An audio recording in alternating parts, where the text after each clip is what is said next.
Coup de projecteur, comme promis, sur l'art contemporain africain. La foire d'art contemporain de Lagos arrive à son terme. Et c'est l'occasion de passer au crible ce secteur. Quels artistes suivre? Combien pèse ce marché? Comment s'exporte-t-il? On va poser ces questions à Cindy Olowu. Bonjour. Merci beaucoup d'être sur notre antenne ce matin. Vous êtes historienne de l'art, critique d'art contemporain, commissaire d'exposition. Pour commencer, Cindy Olowu, quel bilan faites-vous de cette édition de la foire de Lagos? Qu'est-ce qui a retenu votre attention? Bonjour, merci beaucoup pour votre invitation. Déjà que c'est la 10e édition et que via cette édition 2025, le Nigeria confirme sa place sur le marché international et sur le marché de l'art contemporain africain. On voit que cette édition a permis vraiment une sorte d'équilibre et la montée d'une double dynamique avec à la fois une internationalisation de plus en plus grande et un renforcement de l'écosystème local. C'est-à-dire qu'auparavant, il y avait beaucoup de collectionneurs internationaux, étrangers. Et là, on voit que la scène locale nigériane est aussi très très bien installée, acquiert des œuvres, des artistes nigérians et plus globalement de la sous-région d'Afrique de l'Ouest. Et c'est très encourageant pour le marché. Est-ce qu'on peut dire que le Nigeria est en train de devenir une sorte de nouvel hub de l'art contemporain sur le continent?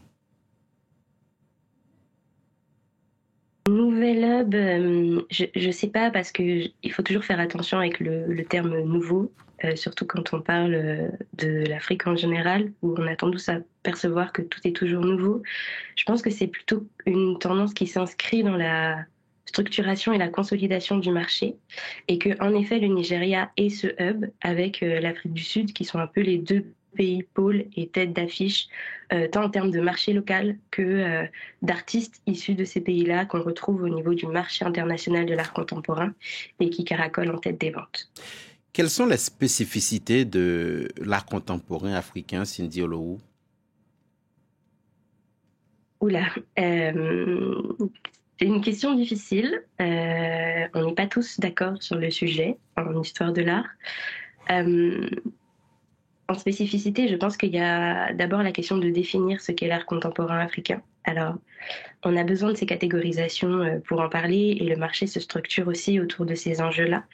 Mais il faut savoir que dans l'art contemporain africain, on englobe aussi bien des artistes vivant et travaillant en Afrique que des artistes issus des diasporas récentes, voire anciennes africaines, et également des artistes afro-descendants qui abordent des thématiques liées au continent africain et à son histoire. Donc c'est très très multiforme, avec de très nombreuses pratiques, même si on retrouve des éléments liés à la récupération, mais aussi tout un mouvement autour du Black Portraiture, c'est-à-dire la représentation des figures noires dans une volonté de les revaloriser, de les mettre en avant, de dignifier aussi ces figures qui ont longtemps été mises sous le tapis au sein de l'histoire et de l'histoire de l'art.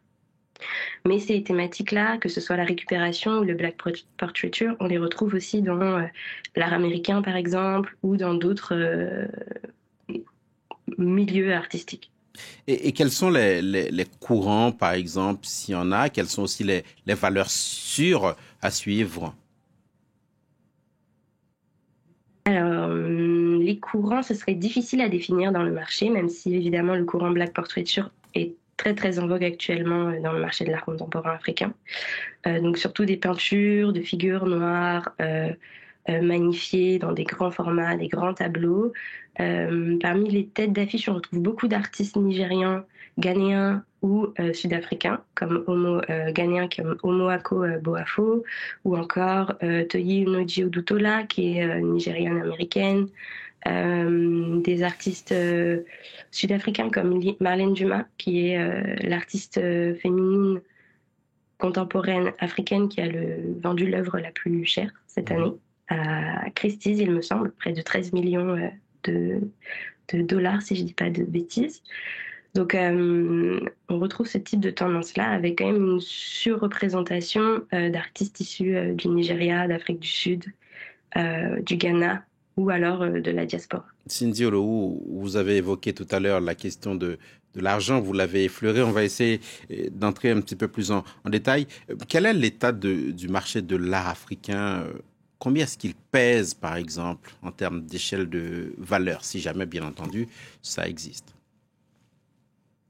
Alors, j'aurais pas un chiffre exact de combien pèse ce marché. Ce que je peux te dire, c'est qu'il est en croissance et avec une meilleure représentation au sein du marché global de l'art contemporain. Par exemple, en 2017, ça représentait 0,1% des enchères mondiales, je crois. Et là, on est à près de 4% du marché global de l'art contemporain africain. 4% des ventes sont de l'art contemporain africain. Donc c'est quand même une très très forte croissance en très peu de temps.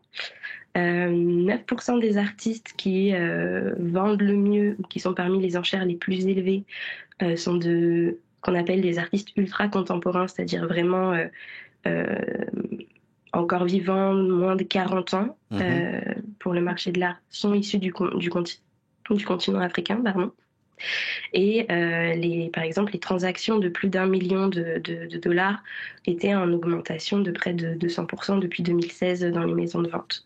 Par contre, on a quand même une tendance globale au ralentissement du marché de l'art, mais qui est une tendance mondiale qui est liée au contexte actuel avec les conflits et les incertitudes économiques mondiales actuelles. Ce qui est aussi, à cela s'ajoute pour le marché de l'art contemporain africain aussi on sort un peu des tendances spéculatives qu'on a pu voir jusque dans les années 2021. C'est-à-dire que depuis 2016 jusque de 2021, il y a eu vraiment un engouement, une croissance presque exponentielle, mais avec une très très forte aussi spéculation de certains collectionneurs, avec des artistes qui ont vu leur cote passer de 1 million à 3 millions en un an, par exemple. Ça a été le cas de Amoako Boafo lors de ses ventes à Hong Kong.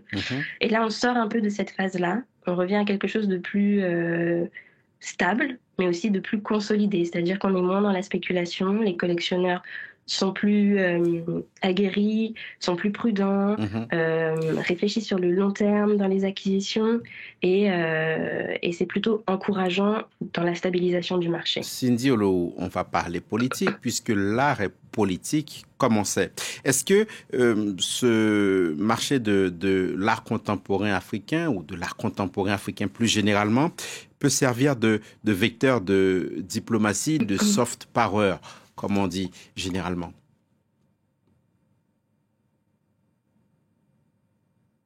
Oui, certainement. La culture a toujours participé au soft power, à la diplomatie et aux échanges interculturels. Je ne sais pas si c'est tant le marché qui va jouer ce rôle que plutôt aussi une institutionnalisation de l'art contemporain africain. Et tout ça participe d'un ensemble aussi plus général, c'est-à-dire de ce qu'on a pu appeler un renversement du signe africain. Enfin, en tout cas, c'est comme ça qu'Achille Membe le mentionne. Et c'est comment aussi, via toute une revalorisation de récits, d'éléments culturels issus de cultures africaines ou afro-diasporiques se retrouvent mis sur le devant de la scène via des réseaux sociaux. Il y a une sorte d'empowerment, si je peux me permettre cet anglicisme. Et évidemment que l'art contemporain africain joue sur cette scène, et on a pu le voir aussi avec un pays comme le Bénin, où la restitution des 26 trésors au Bénin a été un énorme succès avec des milliers de visiteurs sur place lors de leur présentation au palais présidentiel. Mais aussi avec le Bénin maintenant mène aussi toute une politique tournée vers l'extérieur de valorisation culturelle. Il y a eu notamment l'exposition Révélation Art contemporain du Bénin qui a voyagé, qui a été présentée à Rabat, au musée Mohamed VI, puis à la Fondation Clément en Martinique, puis à la Conciergerie à Paris, et qui met vraiment en avant l'art contemporain béninois, avec des artistes, le savoir-faire, tout un tas de connaissances. Donc évidemment que ça commence à jouer un vrai rôle de soft power, et on voit que l'image aussi du Bénin change médiatiquement, et qu'il est maintenant beaucoup plus présenté comme un centre culturel, un pays de valorisation de patrimoine extrêmement dynamique. Merci avec beaucoup. En parallèle aussi une politique de retour et d'accueil. Merci beaucoup, Cindy Olowu, pour ces explications, pour votre décryptage du marché de l'art contemporain à l'occasion de la fermeture de la foire d'art X de Lagos, historienne de l'art, critique d'art contemporain, commissaire d'exposition. Merci.